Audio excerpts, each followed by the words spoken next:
we studied last week. Last week we studied about the rich young ruler. And we remember a little bit of the story about the rich young ruler, how he came to Jesus, wanting to know basically if he's been doing everything right, and then Jesus points out a problem that he had with him, and that was him not being able to give up his worldly possessions to follow him. And then right after that, Jesus gets in, he tells his disciples, he says, verse 31 of chapter 18 of Luke, he said, and taking the 12, he said to them, see, we are going to Jerusalem. So this tells us he's on his way to Jerusalem. And then he tells us about it's the third time in the book of Luke that he tells them about his death, burial, and resurrection, and what's going to happen to him when he gets to Jerusalem. And it reads, see, we are going to Jerusalem, and everything that is written about the Son of Man by the prophets will be accomplished. For he will be delivered over to the Gentiles and will be mocked and shamefully treated, and the Spirit spat upon, and after flogging him, they will kill him, and on the third day he will rise. But they understood none of these things. This saying was hidden from them, and they did not grasp what he was saying. And then we get right into the two stories that we're talking about. Jesus heals the blind beggar and Zacchaeus. So if you'd like to turn to Luke chapter 18, beginning in verse 35, we're going to be reading these two encounters. Luke 18, beginning verse 35. As they drew near to Jericho, a blind man was sitting by the roadside begging. And hearing the crowd going by, he inquired, what is this meant? And they told him, Jesus of Nazareth is passing by. And he cried out, Jesus, Son of David, have mercy on me. And those who were in front rebuked him, telling him to be silent. But he cried out all the more, Son of David, have mercy on me. And Jesus stopped and commanded him to be brought to him. And when he came near, he asked him, what do you want me to do for you? And he said, Lord, let me recover my sight. And Jesus said to him, recover your sight. Faith has made you well. And immediately he recovered his sight and followed him, glorifying God. And all the people, when they saw it, gave praise to God. Luke chapter 9, verses 1 through 10. Then he entered Jericho and was passing through, and behold, there was a man named Zacchaeus. He was a chief tax collector and was rich. And he was seeking to see who Jesus was. But on account of the crowd, he could not, because he was small in stature. So he ran ahead and climbed up in a sycamore tree to see him, for he was about to pass that way. And when Jesus came to that place, he looked up and said to him, Zacchaeus, hurry and come down, for I must stay at your house today. So he hurried and came down to receive him, and received him joyfully. And we saw it, and when they saw it, the crowd, they all grumbled. He said, he has gone to be the guest of a man who is a sinner. And Zacchaeus stood and said to the Lord, Behold, Lord, the half of my goods I give to the poor. And if I have defrauded anyone of anything, I restore it fourfold. And Jesus said to him, Today salvation has come to this house, since he also is a son of Abraham. For the Son of Man came to seek and save the lost. So in both these encounters, both men have a problem with seeing. One was blind, and the other was short. But they both knew Jesus. They both heard of him, and they both understood things that he has done. So they were both seeking. Okay? So let's start with Luke chapter 18, verse 35, and we kind of break this down a little bit. It says, verse 35, as they drew near to Jericho, a blind man was sitting by the roadside begging. So where were they headed? Where were Jesus and the disciples headed? Jerusalem. And they were going there through Jericho. And Jericho, if you know where Jericho is at, is just above Jerusalem. So they're going to Jerusalem through Jericho. At this point, we meet this blind beggar. And if we don't know anything about this blind beggar at this point, what can we say about this blind man? Obviously, he's blind, but what else? He believed, okay. Well, not at this point, we don't really know. He's just a blind beggar. But him being a beggar, what does that tell you about him? He's poor, exactly, yeah. He's blind, he's poor, and he's depending on other people to give him something, whether it's to eat or, money to buy food or whatever. He's not self-sufficient because he's depending on other people. You see, he's a beggar. verse 36. And hearing the crowd going by, he inquired what this meant. So what does this blind man recognize about what's happening here? He's aware of his surroundings, right? Mm-hmm. He knows that the crowd's getting bigger. He understands that hears more talking, and the people are coming through. So he's going to inquire about that. And when he inquired about it, they told him, verse 37, they told him, Jesus of Nazareth is passing by. And he cried out, Jesus, Son of David, have mercy on me. Why did the blind man call Jesus the Son of David? What's significant about him saying, Jesus, Son of David, instead of saying, Jesus, have mercy on me?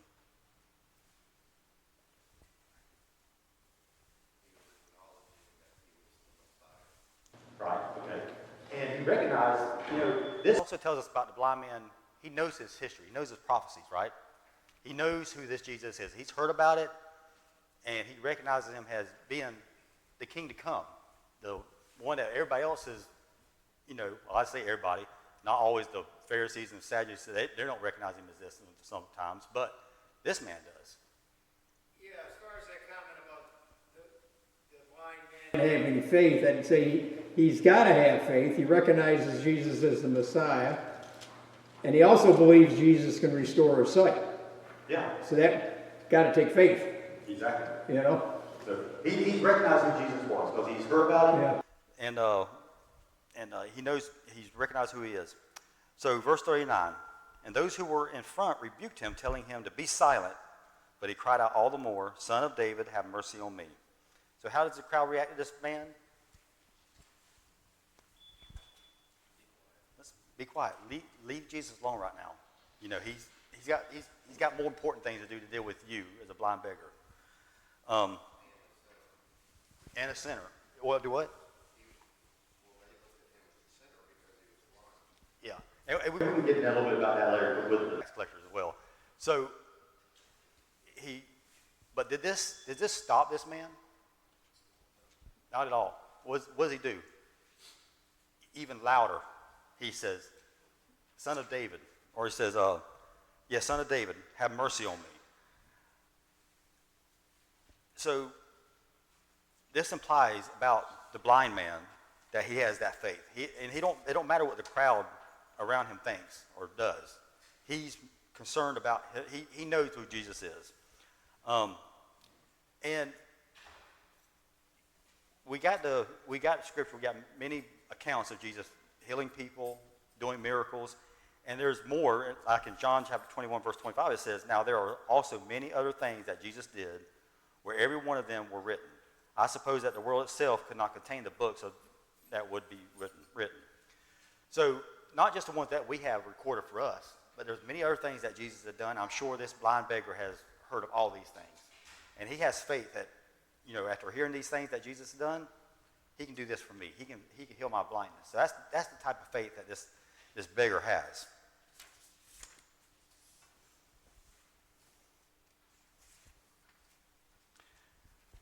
All right, verse 40 and 41.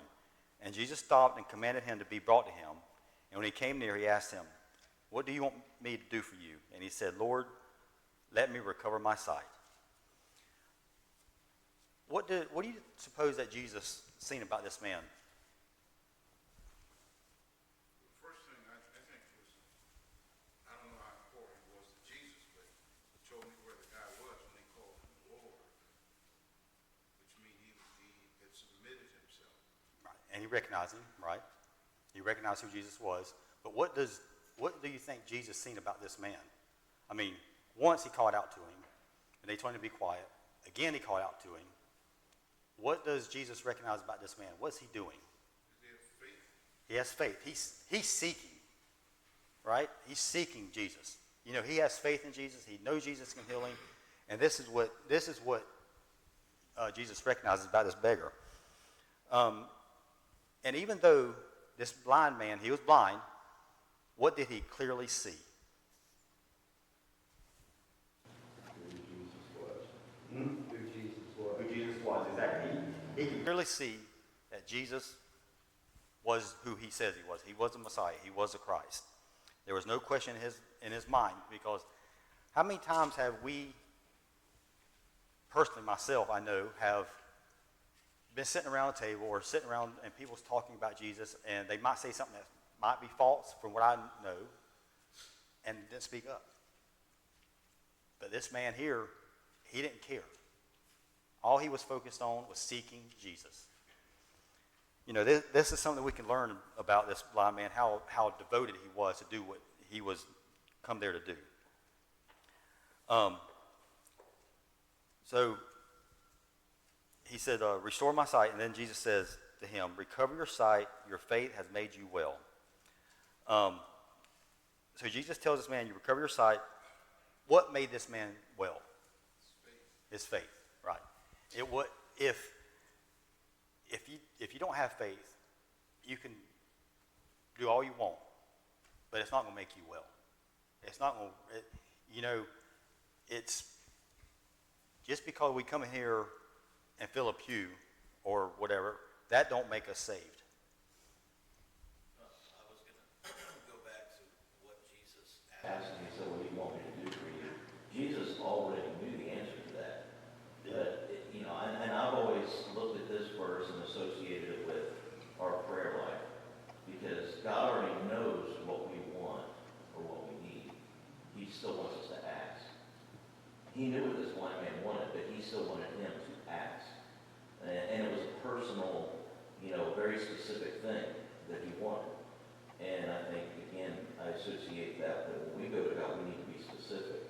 And not, because I think sometimes we get into this, generalized prayer. Instead of being specific about things, we generalize it. And Jesus wanted him to be specific. What is it that you want?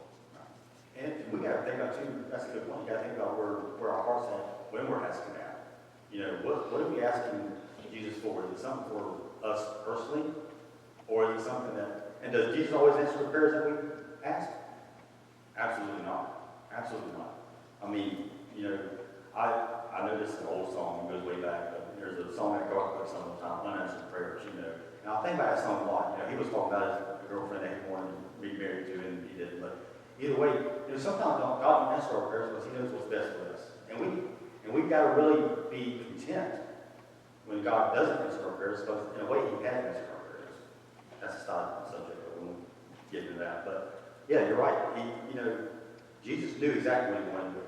He wants us to ask. Us asking recognizes that, we truly have that faith.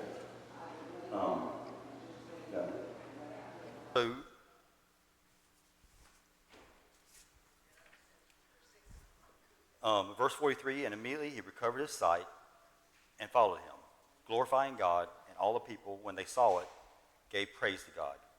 So, immediately after he received his sight, how did the blind man react? What was his reaction? Take this in contrast with last week's. When Jesus told the rich man what to do, what did the rich man do?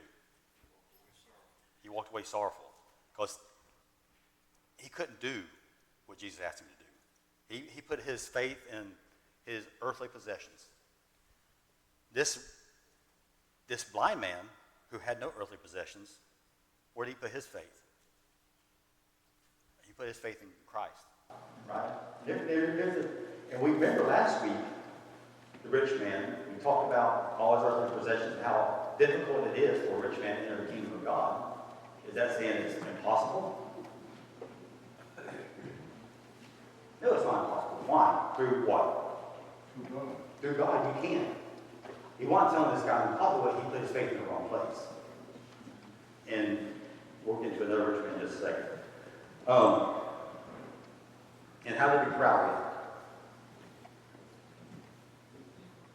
At first, how did the crowd react when this man spoke up? Give praise to God. No, at first, when he was asking Jesus, how did the first crowd react first? When he said, Son of David, have mercy on me, how did that crowd react the first time? Yeah, tell them to be quiet.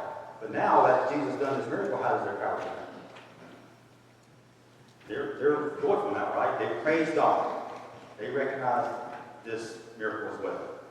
Now they're recognizing Jesus was yes. I think in both of these accounts, it was two men that stuck out because of their faith. And I think everybody was, I guess, not quite sure. You know, they were there, but they weren't exactly sure in their hearts what was going on. But these two men stuck out to Jesus because they were full on, you know, believing and had complete faith. Right. So that's why, I guess, they stuck out to him. Let's think about this crowd real quick too. The ones in front were telling this man to be silent. Who do you suppose was probably in front? Probably the Sadducees, the Pharisees, the scribes, the ones who were trying to find something wrong with Jesus, right? Now, yes, he probably had a crowd of a lot of mixed people. He had believers, he had ones that were trying to catch Jesus in some kind of fall. He had some that were on the fence, probably. But the ones in the front who were probably paying most attention and trying to catch Jesus in some type of fall or some kind of misconduct or whatever, they're the ones who telling this man to be quiet, but they want to see what Jesus is going to do. Now let's continue to the next one. And then after we get through this, we're going to go back and talk about some applications here. So, verse 19, or chapter 19, verse 1 of Luke. At this point, now he's entered Jericho and was passing through. So both these encounters happened, like I said, on the way to Jerusalem. And as one happens as they're drawing near, and the other as they're passing through. Verse 2, and behold, there was a man named Zacchaeus. He was a chief tax collector and was rich. So what do we know about Zacchaeus at this point? Tax collector? Mm-hmm. He was rich. But look at it, it says chief tax collector. What does that say? What? Most likely what a chief tax collector is. Do you anybody? He's probably got people under him too. He's been a chief in that city, the chief tax collector, so he's probably got others under him that are tax collectors as well. So, rich, chief tax collector, so he's got a position. Yeah. And he's not liked at all. Yeah, we're quick to see that. Exactly. He's not liked at all. There's nobody going to be there helping him out at all. Verse 3. And he was seeking to see who Jesus was, but on the account of the crowd, he could not because he was small in stature. So, you just think of a small, short person, and you got these crowd, all these people, they can't see around him. And like Kevin just said, there's nobody going to help this guy out. There's nobody going to help put him up on their shoulders and to see this Jesus. So, so he has no way to see, but he's seeking. And evidently he had also heard about Jesus coming his way, and he wanted to see him. And what kept him doing so? Because he was short. In verse 4, so he ran ahead and climbed up into a sycamore tree to see him, for he was about to pass that way. So did his shortness stop him to seek Jesus? No. Not only did he ran ahead, because he knew the path of Jesus was probably on that road, he ran ahead, climbed a tree to see Jesus. What does this imply about his faith? Yeah, he believed who Jesus was as well, and he wanted to get ahead of it and see. So similar to the blind man, similar to Zacchaeus, he had a problem seeing Jesus as well, but he had the faith to go ahead and do what he needed to do so he can get to Jesus.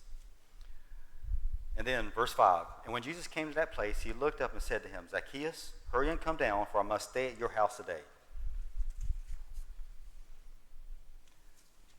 So, how was Zacchaeus known by Jesus? You think might have been a whole lot of people in those trees? I don't know. But he looked up, he saw Zacchaeus, he recognized his faith. He said, this man is seeking as well. Okay? And what did he tell him to do? Hurry, come down, for I'm going to stay at your house. In verse 7 he says, when they saw it, they grumbled. He is going to be the guest of a man who's a sinner. This crowd, something else, ain't they? I mean, just, they don't stop. So we see how the crowd reacts. Notice the similarities and differences between the blind man and Zacchaeus. So what's similar about the reaction of the crowd?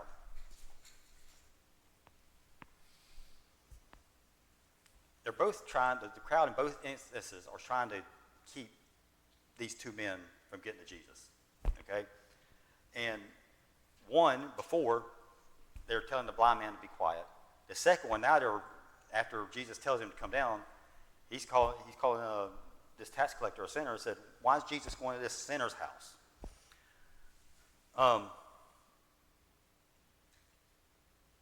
But the differences are, I think, I'm going to say a word, I think. At one point, I think the crowd has a little bit of pity on the beggar. But I don't see them having any pity on this tax collector. Well, they didn't see any immediate results, which is one thing. Well, they didn't really see any immediate affliction to his personal physical self, did, except maybe him being short. But that didn't matter because he was rich. He had a position in society. Russ? So they were under Roman rule. He was working as a Jew for the Roman government, taking their money. So yeah, he wasn't well liked.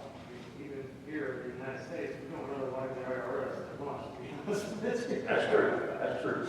So, Go ahead. Yeah, plus to continue on, the tax collectors, a lot of them had a habit of overcharging the people and then keeping that for themselves, for extra. And he does have a history, because it says when he defrauded anyone, so he did, that he's restored it, which a lot of people might not know. Yeah. Jesus knows it. Yeah. And we'll talk about that in just a second. So my next question,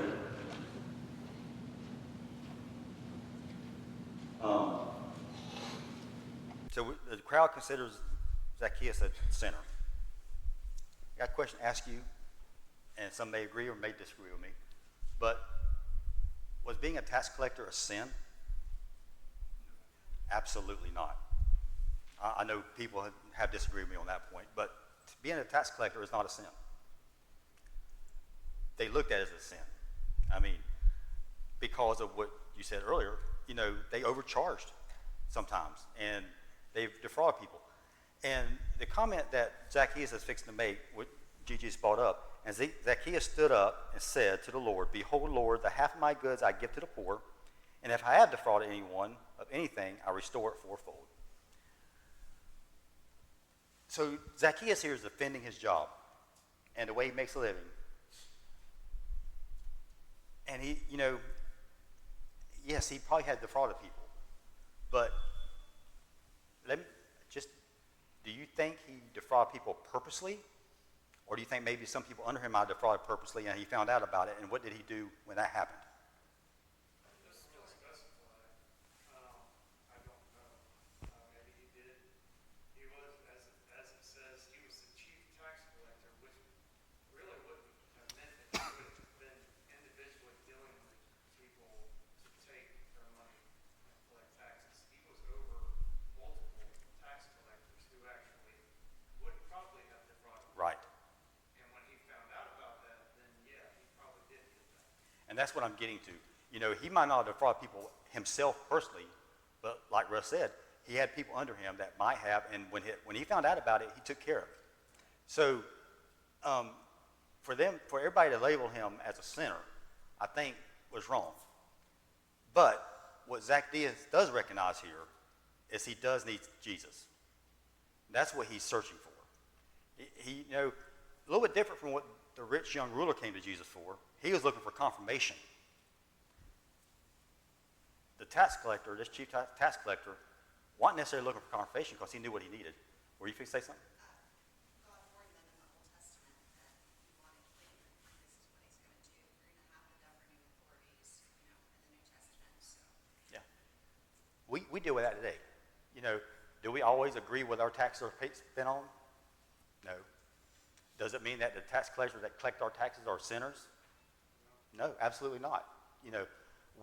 And it's not our job always to judge him on that. Can we change things by, not necessarily protesting, but trying to make appeals or trying to do, if we get in that line of work to change the laws? Yes, we can. But that's not our job for them to say, I'm not paying that tax because I do not agree with what it's being spent on. Russ? Jesus sums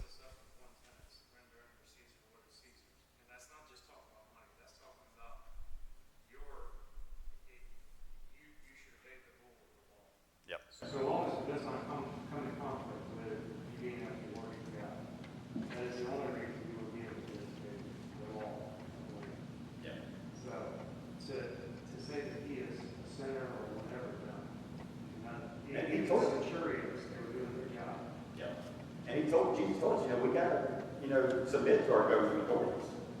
If there's laws that are passed that we don't agree with, still, it's our governing authorities. Who placed them there? God placed them there. So we got to submit to them. Do we always agree with them? Absolutely not. But what we do have to submit to is Jesus and God. That's the one thing we got to submit to. If we have to do it to governing authorities to submit to God, that's what we do. Any other questions and comments? Yes. He just dealt with a rich man, and that rich man took his possessions first. To the point, Jesus even said it's easier for a camel to go through the eye of a needle than for a rich man to enter the kingdom of God. Now he's got another rich man, but he doesn't, blow him off and say, "Oh, that's another rich man. He's not going to listen."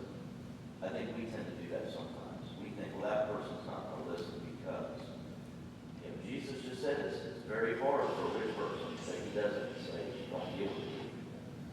He could have done that with Lazarus. No, it's another rich person. Yeah. But he still. And that's the thing about Jesus knowing their heart. He knew the heart of this Tax collector. He also knew the heart of the rich young ruler that approached him. And he knew exactly where his heart was. And that's what he focused on. Just like he did with the Samaritan woman. And, he approached her at a point that he knew what that struggle was as well.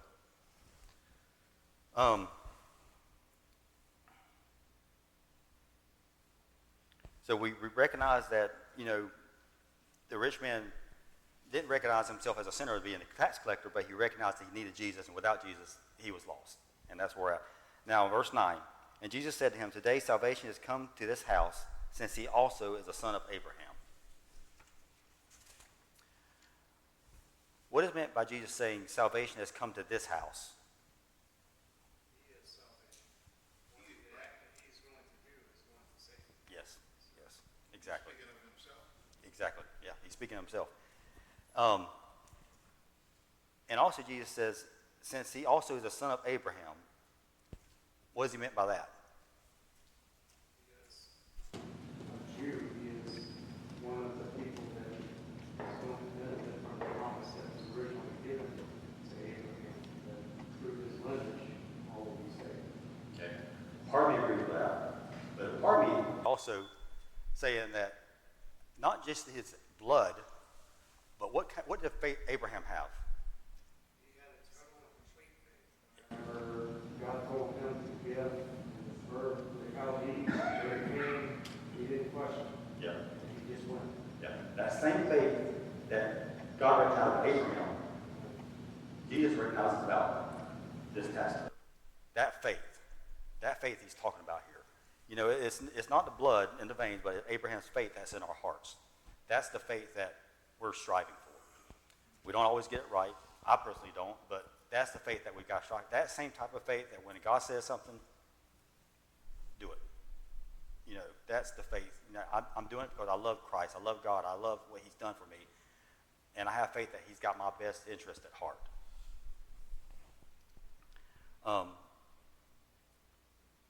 Verse 10, it says, "For the Son of Man has come to seek and save the lost." So why did Jesus come? Seek. Right. So now let's get into the application. This is where we're going to spend the rest of our class, and this class period went by quick. So applications, in both these accounts, there are three as seeking something. The blind man seeking what? His sight. Right, his sight. Zacchaeus is seeking what? He's seeking salvation. He's seeking Jesus. And what is Jesus seeking? The lost. And who's that entail? Everyone. That's what people don't recognize. Some people recognize, I'm good. I've got my earthly possession. I'm good where I'm at. But some people do recognize this. And this is where Zacchaeus comes in. He recognizes that even though people consider him a tax collector, which they thought was a sin, he recognized himself as being lost. Jay? I think that more to the point that Jesus came to save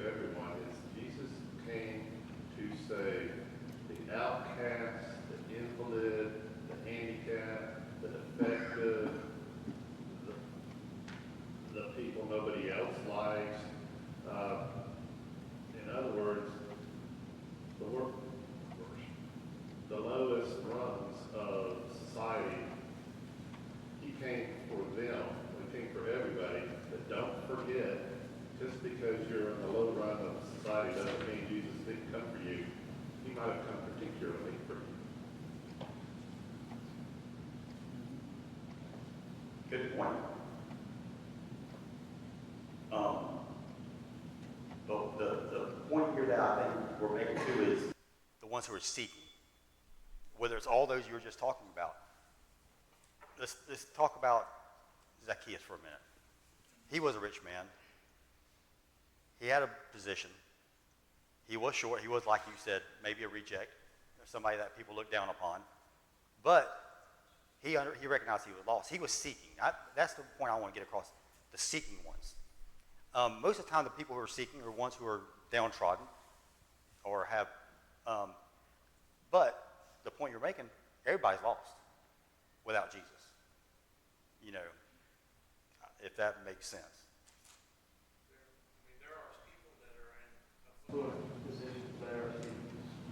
But, whenever Christ went to the tax collectors and those that were on the outside of the margins of society, the people that were outcast, basically, I think he went to those because he knew that the grief that they had over their life being outcast would allow their hearts to be open more to those people that had a good life and were doing well.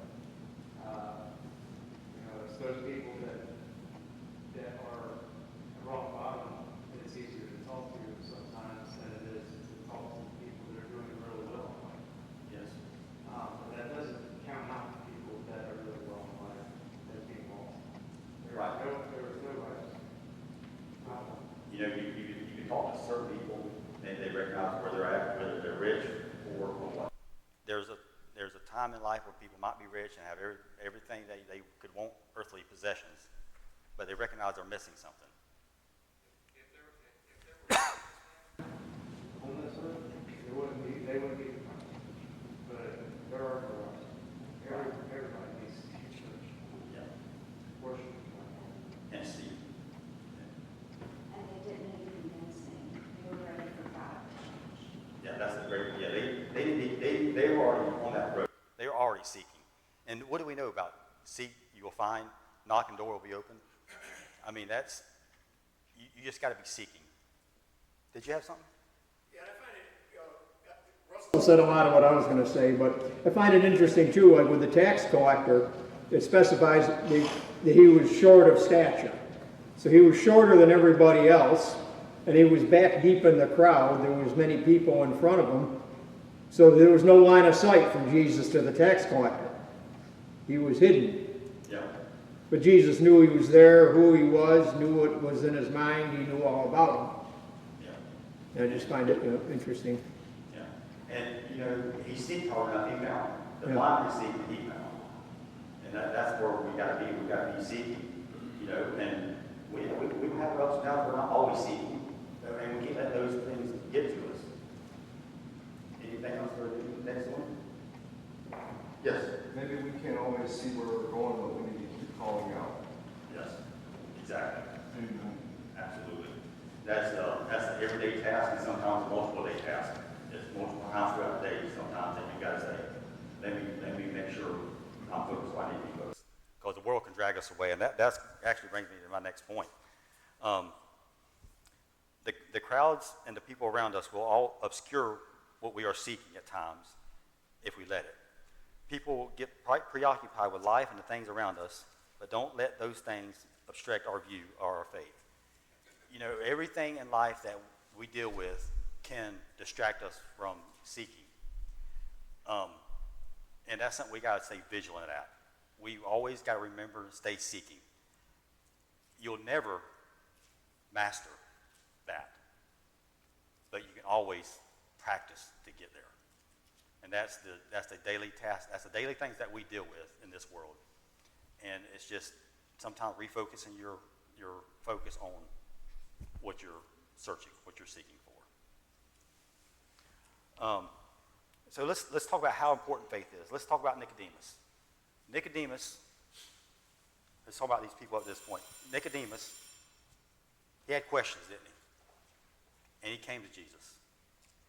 And he was almost persuaded at first, but not quite. But we see later on that his faith probably did save him. Let's look at the woman at the well. She knew was to come. She heard about the Messiah. She said, I know that the Messiah is coming who will tell us everything. But she didn't recognize who she was with until the end, right? The paralytic. He was seeking, along with his 4 friends. They were seeking diligently to the point that they took a roof off of a house, lowered this paralytic down to be saved, to be healed and to be saved. That's their faith. That's the type of faith that paralytic had nothing to look for on this earth at all. He was bedridden, but he was seeking because he had nothing else to distract him. I mean, he could have been distracted by his woe is me attitude. Absolutely, he could have. But he knew what could heal him. He was seeking, and he knew that Jesus could heal him, and along with his 4 friends. The rich young ruler. He had faith in himself that he was doing what's right, but he wanted confirmation. And the one thing that Jesus told him what you need to do, which he probably knew in his heart what he probably needed to do, he wasn't willing to do. He still kept his treasures on earth instead of following Jesus, because Jesus knew what was keeping him from salvation. And then we look at the blind beggar and Zacchaeus. Both of them were seeking. Both of them had the faith, and they did whatever they had to do to get in front of Jesus to get there. So Jesus is always seeking, but we also must be seeking. If we are not seeking, we will not find. So it's a continuous, everyday thing. Always be seeking. The thing that helps me the most is simply teaching this class, because I study so much harder, and at the end of it, I encourage everybody, even if you don't teach a class, study one time like you're fixing to teach a class, and your eyes will be opened. If you're going to study one time like I got to stand in front of all these people and teach a class, trust me, you'll get so much more out of what you're learning, out of what you're studying, because it's not fun being up here, and it makes you want to say what's right and what's truth. So, yes. I think these are good examples of when Jesus said later on, Thomas, blessed are those who have not seen, yet still believe. Zacchaeus couldn't see. Blind man obviously couldn't see. But they still, the man that they lowered down, who's to say that he only heard and hadn't seen with his own eyes the miracles that Jesus performed. So, again, they didn't see, but they still had that faith. Yeah, I think the blind man and Zacchaeus fall in that category.